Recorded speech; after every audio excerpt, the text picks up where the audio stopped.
Good evening, everyone, and welcome to another edition of Boost X, brought to you by the St.Lucia Development Bank and, of course, Invest St.Lucia. And today we'll be focusing on innovation, idea development, and elevator pitching. My name is Dinesh Naswani. I am the program coordinator at Boost, which is a virtual incubator and accelerator program that seeks to encompass various ecosystem builders with the goal to transform entrepreneurship in St. Lucia.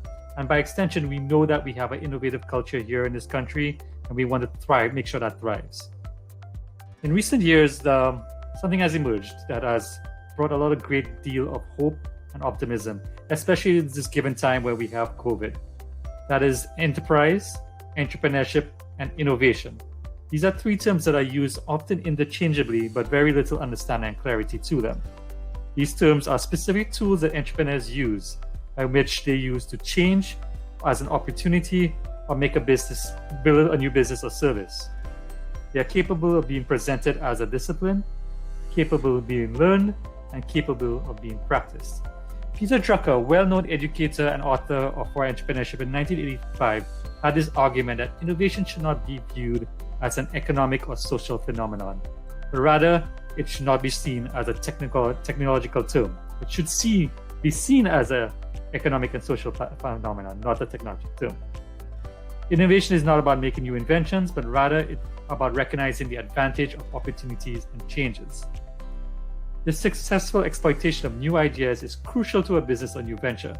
It's crucial because it's able to improve its processes, bring new improved products and services to the market, increases efficiency, and most importantly, improve its profitability.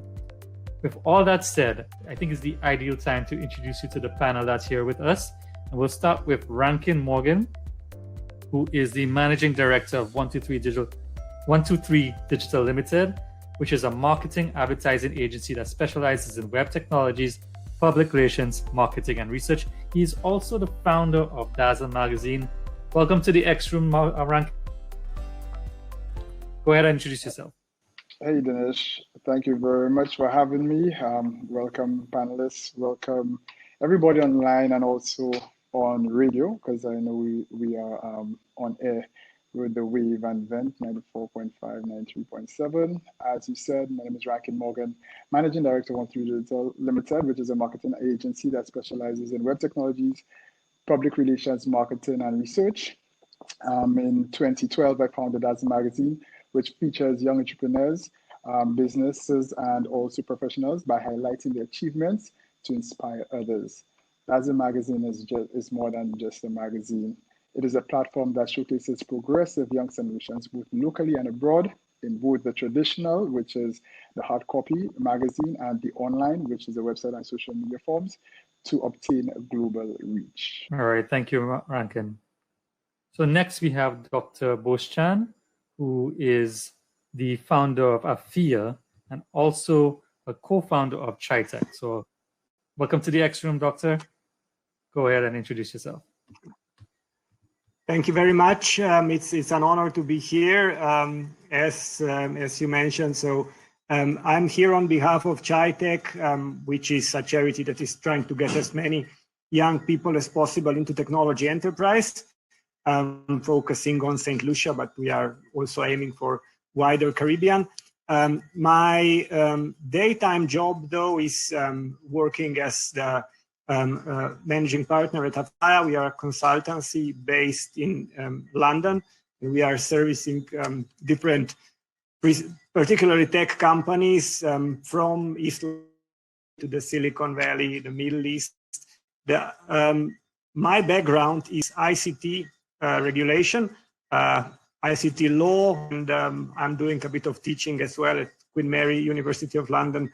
So I'm trying to somehow integrate in my work, specifically with Chaitech, all that I have learned as entrepreneur as well, and as educator. So trying to bundle it all together and make a contribution there. So for anyone who is interested in Chaitech, we can be found online. So our domain name is chai.technology, and you can also find us on Instagram at chai.technology. Thank you, Dr. Bostjan. Finally, but last not but least, we have Gilland Avril, who is the founder of Ngage, also owns two small businesses, one in the carnival field and one in design in the carnival field and one in technology. Gilland, go ahead and introduce yourself. Good evening, everyone. Gilland Avril. Thanks, Danish, for the invite. Like I already said, I have two businesses. One in the carnival field has been 18 years, I believe. I've been designing carnival costumes, making carnival costumes, not just in St. Lucia, but regionally as well. Not just the typical regular costumes, but for pageantry as well. And that is really my introduction into entrepreneurship 18 years ago. From the age of 17, thereabout, I went into entrepreneurship. I just had this idea that, you know what, carnival is just more than just bikinis and bras and the feathers. There must be a way to generate income from that. So that was the first business that I started off. And in 2018, I came up with the idea of Ngage, because my background education-wise is technology, computers and electronics. And I opted to say, you know what is innovative, what is emerging, what technologies are there out there in the world that I could bring to St. Lucia. So I created Ngage with the idea of bringing these technologies into St. Lucia and making the process, basically enhancing person's day-to-day life easier. So in 2018, I took part in the inaugural Get in the Ring competition. I was a finalist, I did not win. And 2019, I came back with another concept, add more dimensions to Ngage with an augmented reality app called Peekaboo. And the idea was basically to overlay digital content over physical items. So you have a brochure, magazine, with open up the app over it, and then actually get digital content coming out to you. And 2020, with COVID situation, I said, you know what, how can we make COVID, how can I put it, find easier ways for persons to either do business or to travel or whatever the case was. And my girlfriend and I actually came up with 6 ideas centered around COVID, basically hacks for COVID. And one of them I actually took part in the Entrepreneurship World Cup St. Lucia. And I actually won that, and I went on to become a top 100 finalist and top 10 in the world with the idea phase. So this is me in a nutshell. Thank you for that introduction. And welcome to the Boost X room as well. So we're going to jump right into the discussion. And I think it's very important that we start right away with the discussion. And the first question I have to ask you, I'll start with you, Gilland, since you just finished. Introduce yourself. Basically, there are many definitions of innovation. Everyone has their own definition of innovation. What does innovation mean to you, and how do you define innovation? For me, innovation is basically creating a wow factor.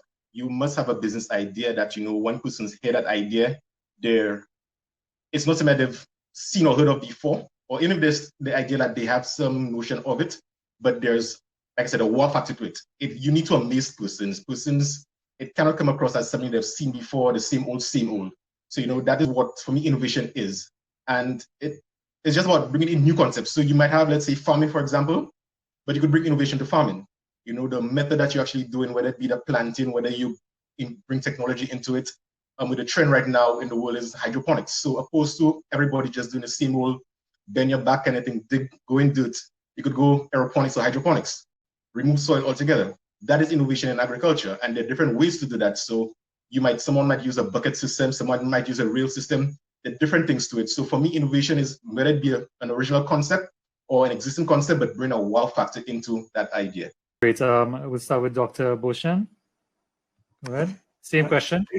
Yeah, thank you very much. When I think innovation, and considering what I've seen so far, like my experience, especially in East London, Tech City, I think of always an ecosystem. So innovation, of course, we always have this idea, and it does happen sometimes that we have this brilliant individual that comes up with something amazing and in isolation or, you know, like in a very small circle. But actually, most innovation happens in ecosystems that enable this innovation. And it normally takes the amount of insiders and outsiders working together. So on one hand, we normally need to have some kind of industry that's already existing. Like, as we said, in St. Lucia, we have hospitality, we have agriculture, we have banking, and you have essentially people who know about this stuff. You have people who work in those industries, and then you need a healthy amount of outsiders that are not cut off, that are not necessarily outside that are outside the system but still connected to the system, so they can essentially contribute with their ideas. Because the problem with insiders is always that they are too much wrapped up in what they are doing, whereas the outsiders, of course, they don't know all the details. So there needs to be this mutual respect, and that's probably how innovation can best happen. And it also requires, I think, innovation. I associate it with a lot of humility, because in order to be innovative, we need to learn. My experience when I first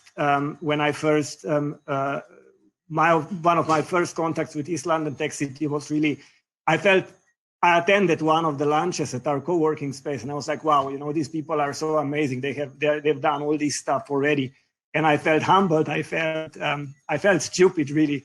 So it gave me a push to try to be like them. So that's a bit of my story about how I see innovation. You can check out the poll. So far, we asked the question, what is the definition of innovation to our audience?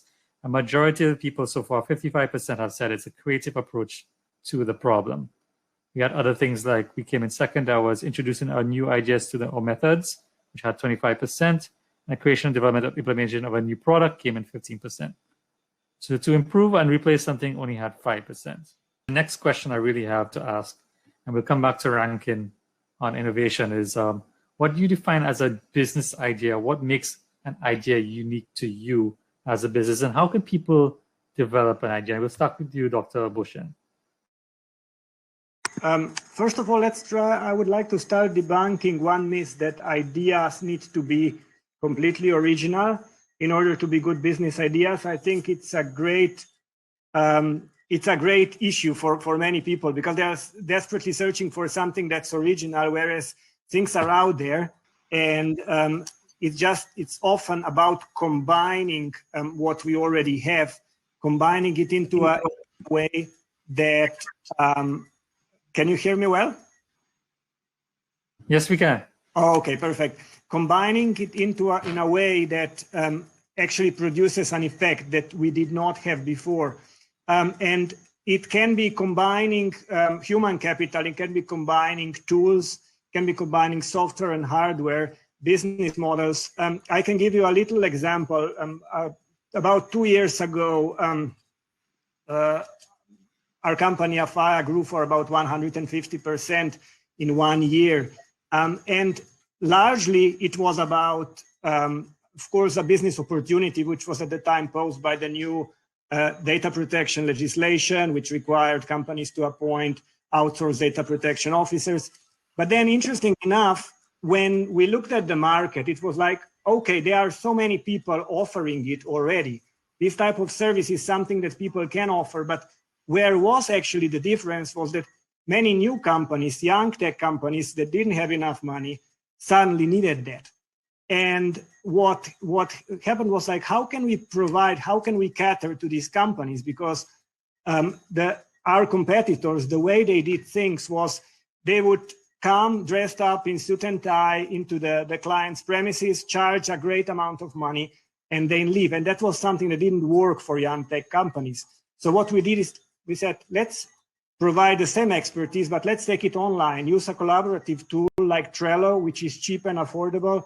Everything can be provided freely and quickly. And then we can offer prices, subscription prices that are going to be much better than those of our competitors. So merely by combining factors, we achieved something new. So it's really about getting things together that previously you did not know how to do it, and other people have not thought of it sufficiently. And here is really an opportunity for small companies, because large companies, like a large ship, a large company takes longer to turn around, whereas a small company can do stuff like that very fast. Yes, and a lot of companies have research and development, but the best research and development I find comes from the smaller companies. Rankin, we're trying to get back to you and your definition of innovation. Yes, can you hear me loud and clear? Yes, we can. Sorry about that. Great. I don't know what happened. I have no idea, but all right. So as I was saying earlier, I'll just highlight on what Gilland said. Yes, definitely you need a wow factor. right? So innovation can be termed as the creation of something new to obtain a different results, and also being able to add value to what already exists via a different approach. So an example which you used was the hydroponics, or the hydroponics in farming. That's a different technique with something traditional. If you consider us as a magazine as well, magazine production or publishing was initially a traditional way of providing content. However, we cut it in half. We reduced the number of pages. We were able to go online. From inception, our first article is on the website. We incorporated social media even before social media was a thing. So that's all part of innovation. And even for me, innovation is the fundamental tool to be able to compete in the market with known conditions. So known conditions meaning like a product that already exists, what's your competitive advantage? What makes your product or service different from quote unquote your competitors, And when you come into the market with something innovative, right, it is a great startup for your company. So that's my take on innovation. Perfect. I think everyone agrees here. That's pretty much a good take on innovation. So we moved on to the other question, on to Gilland. So what do you think an idea is? Basically, a lot of people say they have ideas for businesses, but what do you think defines an idea, and what defines a business idea? Well, for me, a business idea is just a concept that can be used to get financial gain through like a product or service, right? What makes a business idea successful, though, is the value proposition. In other words, what's unique about your product or your service? What will appeal to your customers, So for me, that is basically what it is with like a business idea. You must have everything down on paper, right? You must know exactly what your business is about, and just go for it. Okay, great. We're going to go to Gilland for that same question. Yeah, well, similar to Rankin, for me, a business idea has to be something that can generate money. And it has to be, with me, it doesn't matter what size of the business, small or big, but it needs to just generate money for that individual.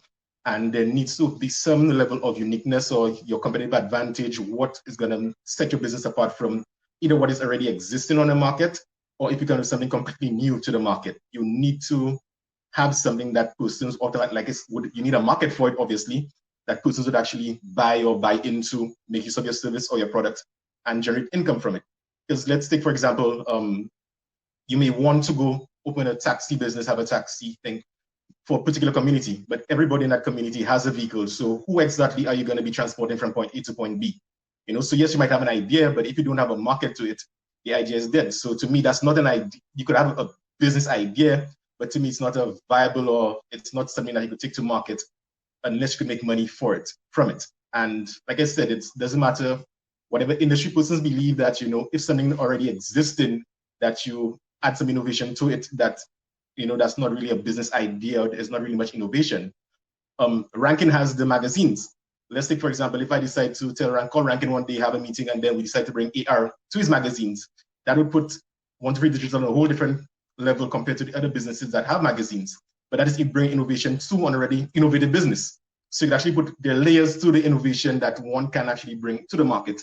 So that is what persons, for me, personally, need to do. If you have to come up with a business idea, look for whether there's something already existing in the market that you could actually bring innovation to actually differentiate yourself from everything else, or find a niche, or find something where an area where there's no one doing something, or you actually fill up that gap, that there's probably a need for something, then you actually feel that need for that, and then you can actually generate money from it. So for me, it has to be an idea that can actually generate money, and you must have persons who would buy into your idea.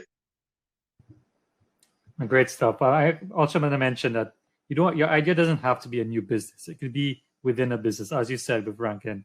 You can actually add to your business. So some value that's added to your business can also be an idea, and it can also be innovative. So something like that is also an innovative idea. So we have the idea, we know what innovation is to us. Because I think innovation is different to everybody. We have the idea. What do we do next? How do we develop that idea? And what are the tools that we have to use to develop that idea? And I'm going to start with Dr. Bostjan. What do you think should be used to develop an idea? Yeah, thank you very much. The thing is like to build on what already Gilland and Rankin have said. That's really the next step. Is perhaps we need to redefine idea a little bit, because I think idea actually needs to include implementation. In this day and age, I don't think ideas just, as at a very basic level work. And examples are very clear when we look at what, for example, if we focus on online businesses as a typical example, what online businesses exist globally and what global businesses we can have or we can have in St. Lucia. The thing is that it's really so much about looking into the actual needs of the people, of the consumers, of the market. It's not whatever works somewhere else and whatever is cool. And it's the usual situation with all of that is that the devil is in the detail. So we have, for example, if we are trying to do stuff like taxi hailing app, we need to take into account things like purchasing power. We need to take into account the availability of the car fleet, and we need to take into account the problems with, let's say, geolocation and how street navigation can work in a new place. We need to take into account online payments, where, for example, now we have, let's say, the example of Penny Pinch that's solving this problem that has been around for a while. So it's really about getting into the skin of the consumer and actually think what might be useful. Ideas, business ideas, are not there to glorify us business persons. They are not there. We are not building ourselves statues because no one's really bothered about that. It's all about those other people out there whom we can serve, whom we can help. And that's why it is all the step-by-step answers from the perspective of always need to be from the perspective of the consumer. Well said. I think that's very important, that the consumer is the person that we focus on, and we have to see what they desire and what they want rather than what we want as a business. But there still needs to be something that we need to satisfy from that. So I'm going to go to Gilland. The same question to you. Where do you see developing an idea? What satisfies you and what makes you think, okay, this is where I want to be? Like I said, for me, it's about filling a void, filling a need for persons. I think far too many times you have persons who just come with a business idea and it's about them. It's because I like this, or I think this will be cool in St. Lucia. You see an idea overseas, and then, like Mr. Bostjan said, you don't do the market research. You don't see the feasibility. You don't try the feasibility. Can it actually work in my country? Is there a market for it? Who is the target audience? Who's going to actually be using the service or the products? Who's going to be purchasing it? And persons actually start a business, they invest their monies, and then they open the doors and they hope for business to come without actually doing the legwork, the groundwork. And for me, the fundamental thing is actually knowing that there's a target audience, that I'm actually solving a problem. So yes, I might have an idea. I have several ideas that are just on the shelf for that very same reason. The market might not be conducive right now because yes, it might work overseas, but in St. Lucia might not work. So am I actually going to go into business and not achieve anything? I'm going to be in debt. I'm not going to fulfill any hold for anybody because it's not going to provide any service to anyone.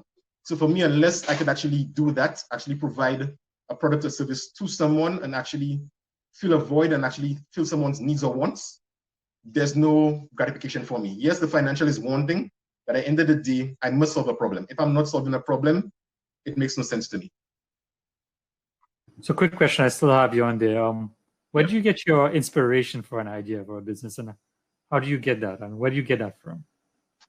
For me, I watch a lot of YouTube. I read a lot, not books, but I read a lot of articles. I subscribe to a lot of different things, and I'm always looking to see especially in the field of technology, what's the emerging technology? What's new to the market? What is going to come in the next 2 to 3, 4, 5 years? And I look at St.Lucia as a market and see, okay, where are we going as a people? What are the plans of the government? What is trending right now? What might come into play? And from that, I make my decision as, okay, what might make sense? When I came up with the AR business, that was one of the things. AR was one of the industries that was booming. And when persons use AR, sometimes on a day-to-day basis, they don't even know that they're using AR. When they start using the filters, when they take cameras, whether it be Snapchat, Twitter, Instagram, that's AR. But from a business standpoint, how many persons are actually using AR from a business standpoint? That was something that there's a void. So that was what I was hoping to actually fill. And then looked at, hey, with COVID, persons, a lot of students are at home. How now can you fill that void? So the whole idea was actually to bring AR into education. So you augment the school books that are already existent so that, the kids have an aid, a supplemental aid for them. So that is, for me, how I come up with a business idea. Looking to see where we at, what is trending elsewhere, and seeing whether what is trending can make sense in St.Lucia, and how, if there's an opportunity for it, that I could actually implement it and see and grow if it was growing elsewhere. So that's how I basically go about coming up with my business ideas and implementing them. All right, great. So Rankin, I'm coming to you now. So we had a comment that says, when it comes to execution of an idea, there's a lot of confusion between the steps of execution. Sometimes it's a long list of steps and planning. On the other hand, it just takes doing. What is your take on that, and how do you see an idea being executed? Okay, I will agree that, yes, there are long steps. And even though an idea probably seemed like it was a great idea and it just blossomed, right? There were a lot of steps in place, right? So that's the process you need to go, or the process you need to take in order to execute whatever business idea that you have, right? So conceptualization of the idea, that's the first thing, or the business, that's the first thing. But I would like to put everything down on paper, right? You could start with a simple business plan, define your objectives, your mission, your competitive advantage, your basic strategy, conduct a SWOT analysis. For those who don't know what a SWOT analysis, that's strengths, weaknesses, objectives, and threats, right? And you could have an action plan so you know exactly when you're going to execute every single step. And to ensure that you list your expenses and your forecasted revenue, right? I think all businesses have gone through that process. If you do have a business and you did not go through those processes, and you are somewhat successful, along the way, you may find some obstacles or some hurdles, which you need to overcome. And the only way you could overcome those hurdles is when you analyze your business. The environment is constantly changing. And yes, you have that business plan initially, but it evolves over time. So that's my answer to that question. I honestly believe that everything must be done on paper. I do that all the time. Even before I started my business, I took down everything. I wrote down everything. Also that filling that void in society, I do believe in that. So you must be aware of what's going on around you. You must definitely do your research, right, in order to make your idea successful and also fulfill that process. Perfect. Thank you for your answer. So we have a quick question here, and before we go into the pitching, the elevator pitching, what does one do to copyright an idea? And that's something that's been a question that's come up to me many times. So anyone want to take it first? Dr. Bostjan first, maybe? I'm very happy to take this question because perhaps because of my legal background, but it's very difficult to protect an idea as intellectual property. So, but I will answer this question a bit differently, a bit less in a less conventional way. One thing I've noticed in startup culture in London in particular, but I think it's Silicon Valley is not any different, or other major tech centers in the world. People are not that bothered anymore about protecting their ideas, because somehow people know if you see someone who is actually doing something, there are so many steps ahead of you that you will not be able to catch up unless they have made some crucial mistake. But in a place, in a small place especially, I don't think stealing ideas actually pays. I think if you see someone is just talking about an idea and they are not moving anywhere, of course, yeah, I mean, this idea is up for the taking, I'm sorry. I mean, like, the thing is, you know, to be fair, you know, like, there are things existing now in St. Lucia that many of us have thought of before, but just we didn't have the energy, we were not willing to commit time, money, you know. So essentially, I would say, let's not focus too much on protecting an idea. Let's focus on building it further instead, because, as again, very few things are original in this day and age. They will always be, but I wouldn't bet that there are so many of them. So yeah, perhaps it's not an answer that you might like, but yeah, that's my contribution. But legally, it's very difficult. Yeah, legally, an idea, so you can patent a technology, something that resolves you know, a problem in nature, a physical and engineering problem, but you cannot really protect an idea from someone else using it. Better keep it secret. If you think that it's important, keep it secret. Share it only with people who can. But again, you know, this is a double-edged sword, because if you do not share it with anyone, then you are not getting the essential feedback. And the reason why this culture has developed in those startup centers is not because people are so generous, but because they want to learn from others. So that's why, you know, like, so they learn that as much as they can, they might lose something to discussion, but there is so much more for them to gain. So. Yeah, I know a lot of people have watched that movie, the Facebook movie. I can't really remember, the social movie, and they noticed that Facebook was almost a stolen idea, but not really, and they got copyrighted and was sued.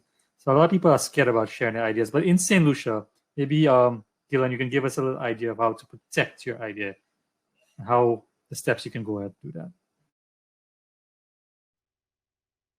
That's something that has been up for discussion for years now. How do you basically go copywriting your idea? The registrar's office, the same place you register your business, that is a place you could go. I think the registrar can actually do that for you. There's obviously a fee attached to it. I think there was a meeting, I think either 2-3 years ago, where that was something being tabled. The cost to actually do it, and patents and what have you, to actually see how the Ministry of Commerce, the SBDC, can actually help small businesses to actually safeguard their business ideas. One of the things that they usually recommend is always send yourself an email. I'm not sure how secure that would be in terms of when you go out there, but that's something that they always recommend. Whether you have an idea, a patent, or whatever, you try to send yourself, so at least you can actually timestamp it to say that, hey, I was the first one who came up with this. So if there's a case that you have to go legally, that you can show that you were the first one at this point in time to do it. How much ground that would hold, it's up for debate. But for, like, actually the right thing to do for business idea, again, our culture is always to keep our ideas secret. And that is always, like I said, the double-edged sword. Who do you talk to? How much do you divulge? And at the same time, you need to talk to persons to actually get feedback from your business. Does the business actually make sense? Because you might think that your idea is the best idea in the world until you start speaking to the person and then say, hey, that makes no sense. Or you might plan out your entire idea and then you find out that someone in before that's the very same idea doing that you had no idea about, because you just think that you could stay in cash trees and come up with your idea and go to the bank and it makes sense without doing any market research. So unless you could start talking to persons about your idea, and I would tell persons, you can divulge information, but not too much information. And that is something that has happened to me even before, during pitches, competitions, where you wonder, hey, I want to take part in this competition, but do I actually put out my business idea? Persons always say that, you know, someone might steal my business idea, what have you. But the innovative aspect of it, if you have the secret sauce that you have in your business, no matter if you say that you're going to be doing magazines, so what? but there must be something different that you're doing that sets you apart from the other persons who are doing magazines as well. So that it might be a competitive advantage that you might not want to talk too much about in public, or persons can you share that, but your general ideas of what you want to do, I don't think that most persons should try to copyright it. The best thing to do is get it out there, let persons feed off it, and you get responses back, and then you know how to develop your business from there.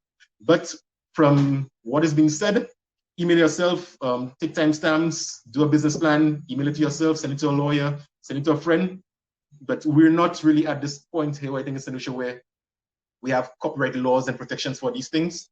I don't think we're at that point. I know that is in the works, but as to where it has been, where it has gone thus far, I'm not too sure on that. But for me, share your business idea, persons. Great response. And it's something maybe we have to look at Boost and how to protect ideas moving forward. Rankin, I want to come to you. I'm a fellow marketer, and I believe that creating a website, creating an email address based on your idea and your name can actually protect your business. What's your take on that, and how do you see protecting an idea? I think it's yes, but I believe it's a lot more than that. Back in the day, people used to say, like, just post yourself, your letter, right? Post a letter to yourself, and then it'll be stamped and be dated and whatever. I'm not sure how true that is. You can go to a lawyer, get it patented, as Bostjan said, but that is pricey. You know, I agree with Gilland when he said that, you know, you have to share your idea with someone who you think can assist you. So, for example, coming to you guys at Boost, you know, going to the Chamber of Commerce, you know, asking for assistance, asking for mentors. We need mentors, you know, to help us nurture our business. Because if you go to someone randomly, that person would say, oh, that business idea making no sense, right? And that can be very discouraging. However, if you have a mentor, they will lead you in the right direction, you know? So I honestly think, like, even for me, when I started, I had the idea, I shared it with someone tried to run with it. I was a little bit discouraged, but what I did, because it's your idea, and as Gilland said, because you have that secret sauce, right? People don't know the intricate details. So you then can modify it how you want and continue to make it successful, right? But I always believe, don't be afraid, right? Just go to the right channels and just develop your business or your idea. And other thing I tell people, start, there's no turning back. You just have to go for it, no matter what. And it's okay if you fail. You learn from your failures. You know, you learn along that journey, and you become much stronger. 100% right on that. Dr. Bostjan, I know you've been working on a lot of business canvas models, so why don't you go first? Yeah, happy to kick off, because this is one of the things, the first thing that now for the second season we started with our young techpreneurs who are attending our young techpreneur program.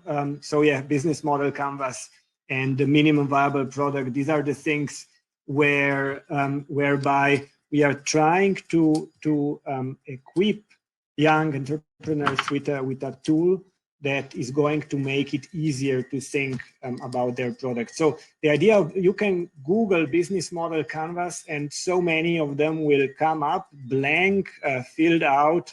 You will be able to see very quickly. The whole thing is derived from the so-called lean startup movement, which has a very important philosophy, which is super important, I think, in St. Lucia in particular, where we are dealing with very small capital, where we don't have a strong startup funding, especially. It's very important. And our small... Michelle, you just have to mute your mic for a second. Yeah, perfect. There you go. That we use the capital, both human capital, both time and our money very wisely. And business model canvas can actually help us do that, so that we know where we are. So yes, if you are not familiar with it, Google it, and you will find how nice it is, what a nice concept it is to build your business on. So we're just going to go to Michelle just to introduce herself before we move on. So Michelle, welcome to the BoostX room.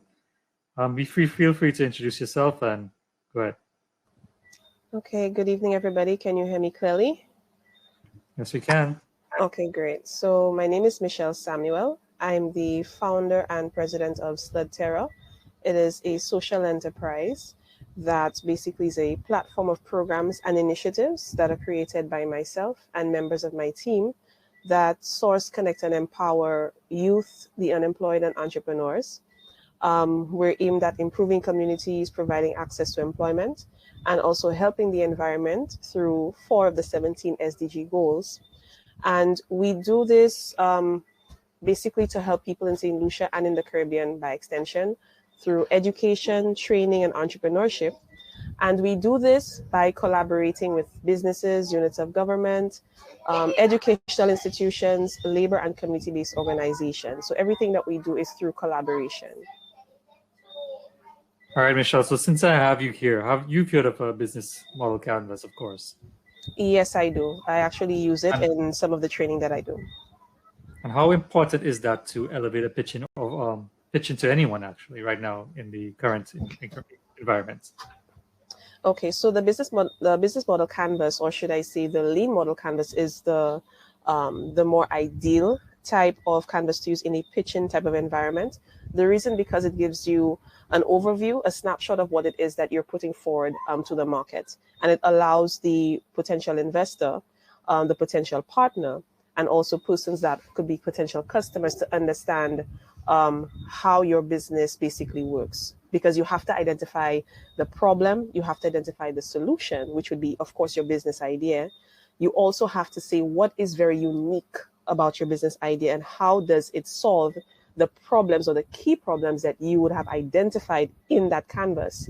You also have to identify who your key stakeholders are, who your partners are that would help you to execute your business idea.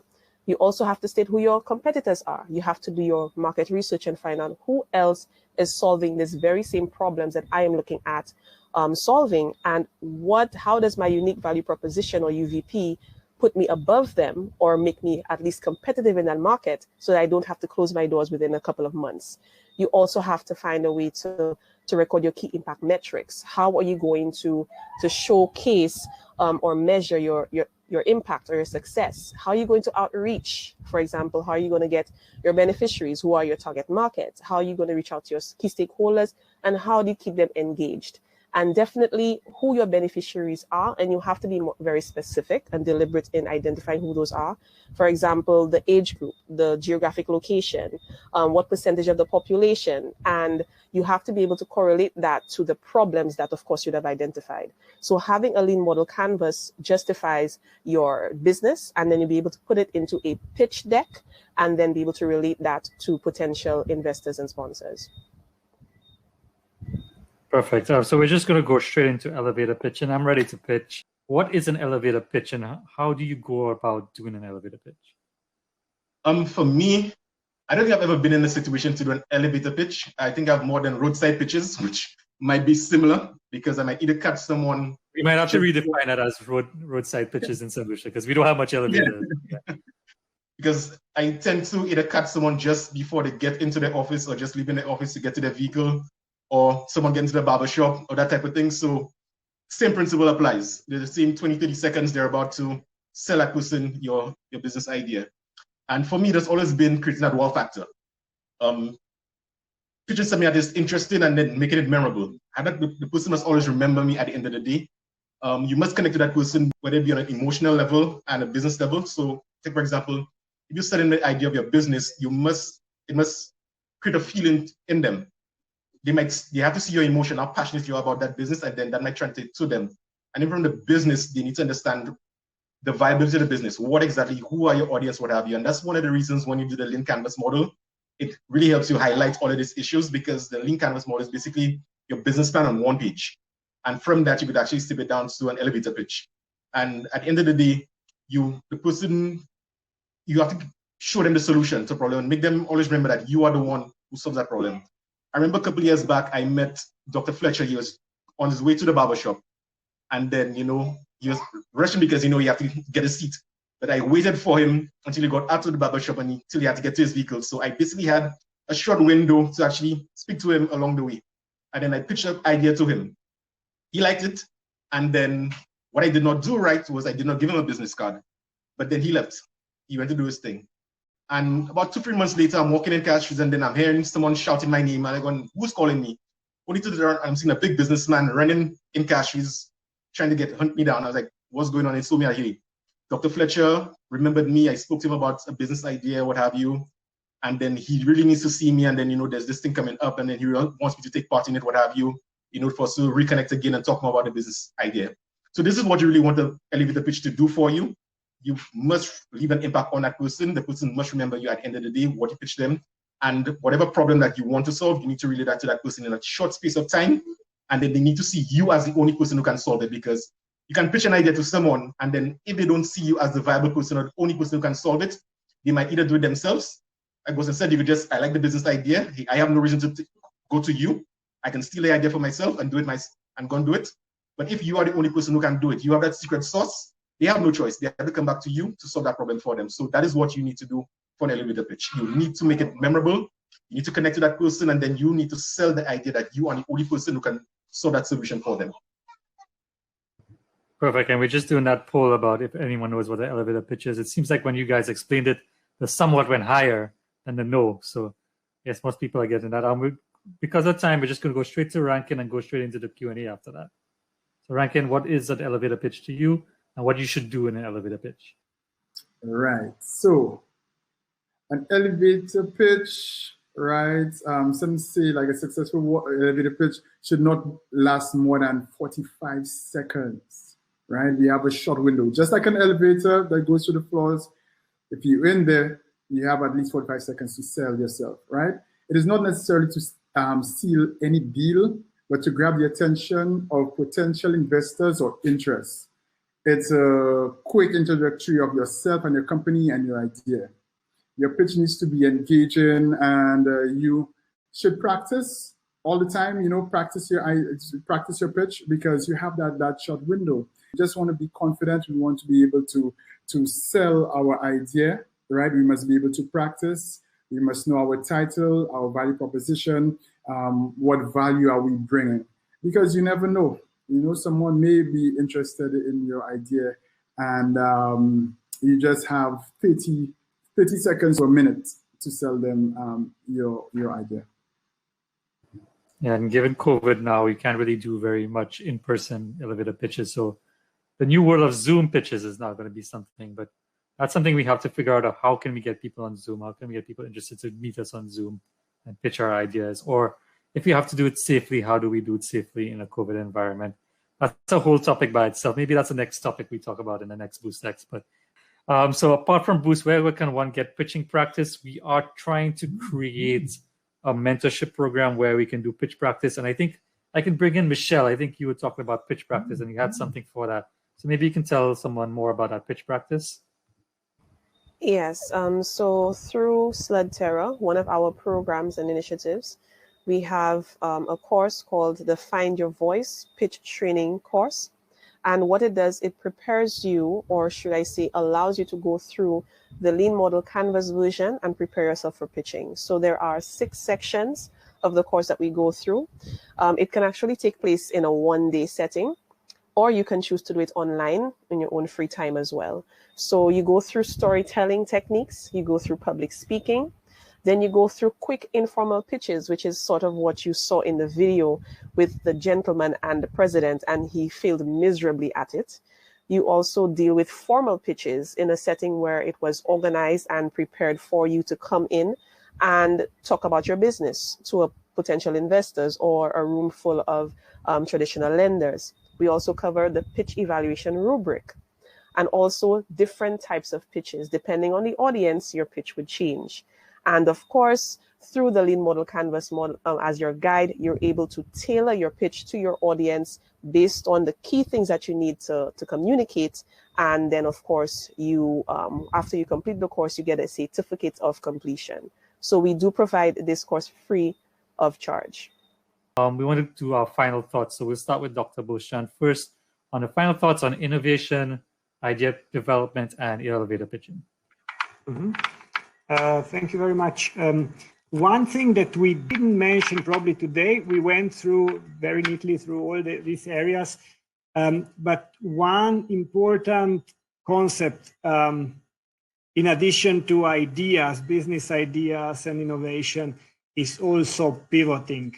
Sometimes people are extremely confident about their idea, about what they think they can achieve. And it's great, it's great to be confident and to believe in what you're doing. But in the same way as we need confidence, we also need humility to pivot, because it very often happens that the idea that we've had, even if it was a well-developed idea, even if we put quite a lot of energy in it, simply won't work. And then there might be bits and pieces of it that might work. And those bits and pieces, how to reuse them, use them productively, use them creatively, that is called pivoting. That is an additional art that's super important for entrepreneurs, because, like generally the rule is that out of 10 startups, 9 fail. So, of course, no one wants to be among those 9, but the truth is that pretty much everyone was at a certain point. Every entrepreneur was at a certain point in those 9 out of 10. Otherwise that I think would be my final thoughts. I would also invite everyone who is more specifically interested in tech enterprise to join the Chaitech community, to find us on social media, either on LinkedIn, Chaitech, or Instagram at chai.technology. And that's where we can help you tweak your ideas, of course, if they involve at least a little bit of tech. You don't need to be inventing brand new machines, but if you are willing to introduce tech to your processes, we are there to help you. Thank you.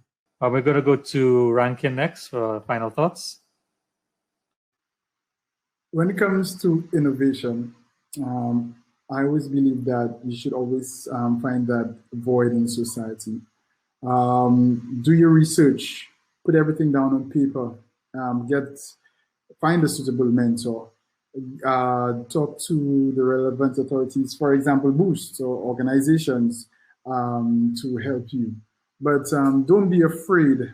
And as our panelists have said in this webinar, in this series, read, do your research, get to know your product, and put everything down in steps, make your list and just go for it. We do need a lot of innovation right now, especially in our society, especially with in this COVID pandemic. We need to find various ways, to still conduct business, and we as entrepreneurs must be able to serve the general public. That's my take. So just want to have a quick question here. Maybe you can answer it. What do you think about the disconnect between making money and customer service or customer care?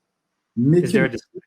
The disconnect between making money and customer service? Well, first of all, you must have good customer service in order for you to make money, because we don't want to chase VM customers. That's one.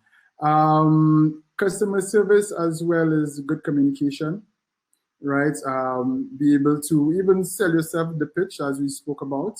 Dinesh, you should know me by now. Every time I'm out, I'm always talking about business, and people always come to me, about their business ideas and asking for advice, right?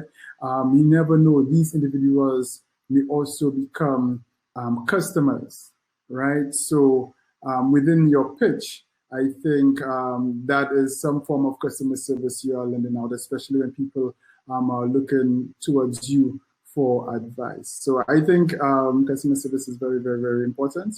And once you can master that, you will get new customers and also repeated customers.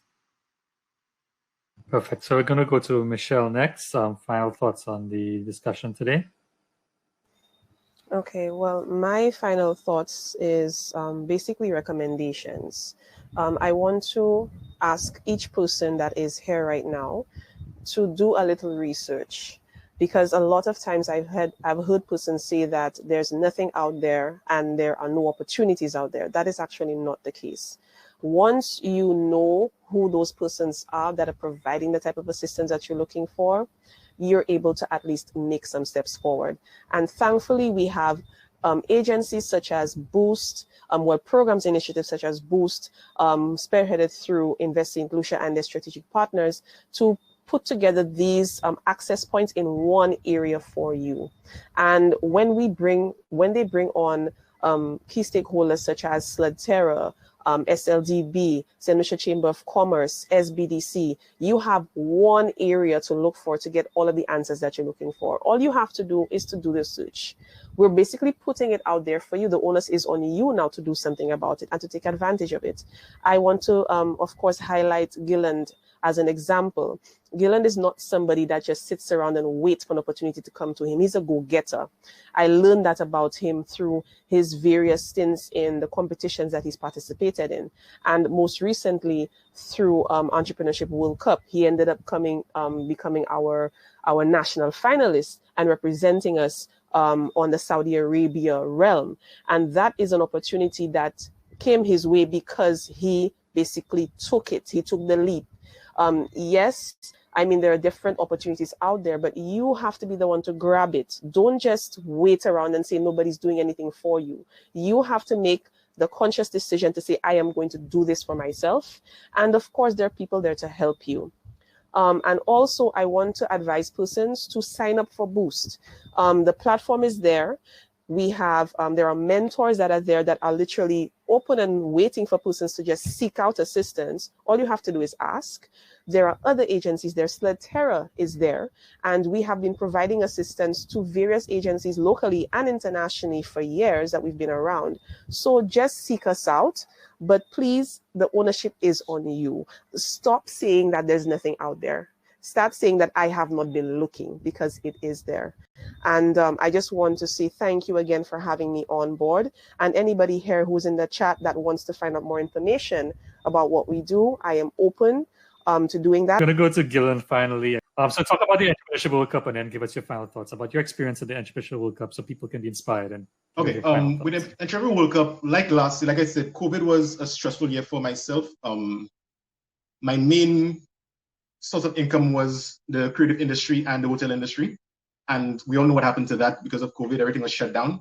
And I had my other businesses I was looking at, but COVID just presented an opportunity for myself.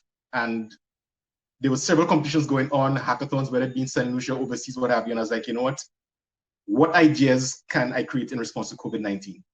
And like I said, I came up with 6 business ideas around COVID. One of them I was working on for some time, which is the Meditag, because I have a heart condition. But I just, because of COVID, actually I was in the meeting the day before COVID hit, essentially we got our first case. I was actually in a meeting with the Ministry of Health.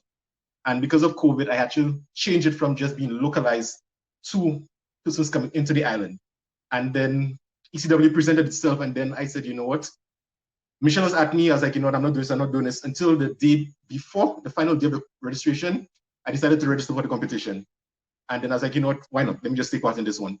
And it was not like any other competition I'd taken part in before. It was really, I'd say world class, if you want to call it that.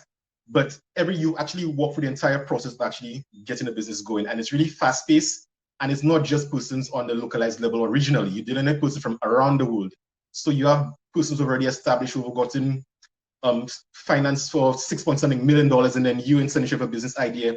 You competing with that person. Might not be in the same category, but they have to choose from this wide pool of persons. And for me, it was really, you know what, you have to think, it's not just St.Lucia. You cannot just have a business for just the little 237 square miles that we are here, or even the Caribbean at that. You start thinking globally. And even that was one of my issues, that I had to start scaling up my business to a point where I didn't want it to get to at that point in time so fast. But that's where I had to have my head that, you know what, it's not tea boutique anymore. You know, it's not that I was thinking tea boutique, but I cannot think of St. Lucia anymore. It has to be on that level. So everything that I prepared was for that level. And like you said a while ago, pitching virtually, I don't like pitching virtually. I prefer face-to-face pitching. I can feed off the energies of persons much better, but virtual thing for me was crazy. I didn't like it at all. But nonetheless, I think I have a good grasp of how to pitch. So no matter what setting it was, I think I commanded the pitch properly. And then I won the local leg and then actually moved on to the leg. And I became as in top 10 in the world in the idea phase of things. So for me, I encourage anybody to take part in EWC. It's a great platform. It's a good thing. Actually, I spoke to my mentor recently. I was connected to my mentor out of Africa. So I still speak to my mentor, and all the opportunities for EWC, I think persons would realize that I won, I think collectively, almost $1 million worth of prizes. Not cash, prizes. And these things, they're open to, for myself and then for persons to make use of it. And so you, whatever business that you're in, you actually can tap into these perks, these avenues, and actually develop your business. So I would encourage everybody to take part in ECW, but before that, take part in the boost. I think what you guys are doing is a very good thing, actually bringing a lot of stakeholders together under one umbrella.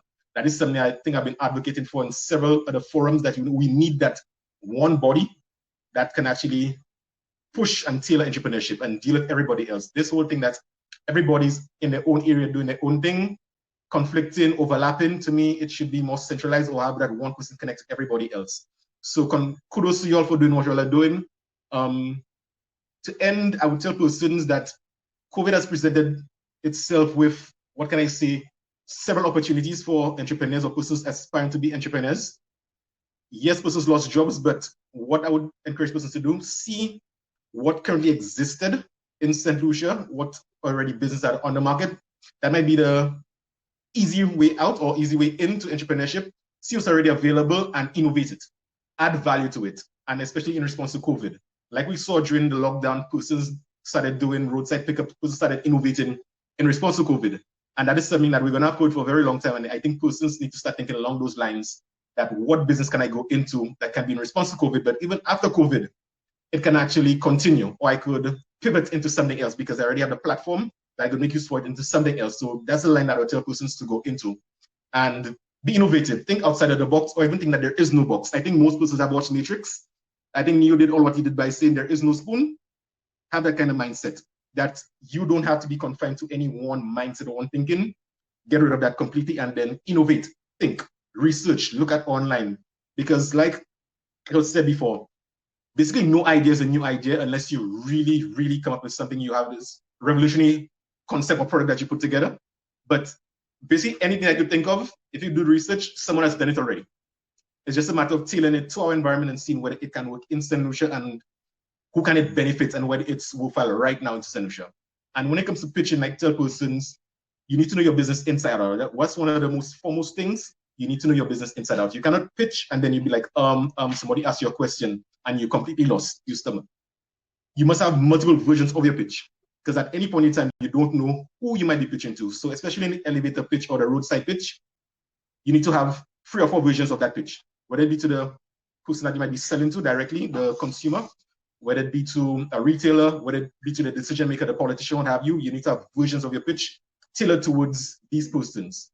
You need to study your target audience. Before you go into a pitch setting, you need to know who you're pitching to, their backgrounds. So even your business that you have, you need to tweak it, pivot it to them. How can it benefit them? At the end of the day, you're selling an idea to persons. So you need to sell that concept to them.